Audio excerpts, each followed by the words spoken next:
The next function's range we're going to talk about is the square root function. So again, just remember, range is y values, and we can look at a graph to determine these. All right, so find the range of the original square root function. We can graph it. And we know that it kind of starts at 0 and keeps going upward. So my range, I start at 0, and I get everything above it. Again, this doesn't level off. It just slowly goes up forever. So eventually I'm going to hit every y value. All right, so this is my range. And for other square root functions, you just use transformations to graph it, and then just figure out where your y values start. All right, so what about this one? All right, negative square root of x minus 3 plus 4. We've talked about how to do transformations already. So we're going to take our original square root function we just saw.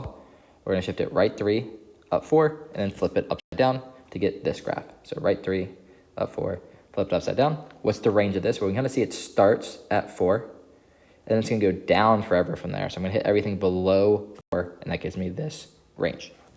Right, so really the range just comes, you got to know how to do your transformations to make graphs.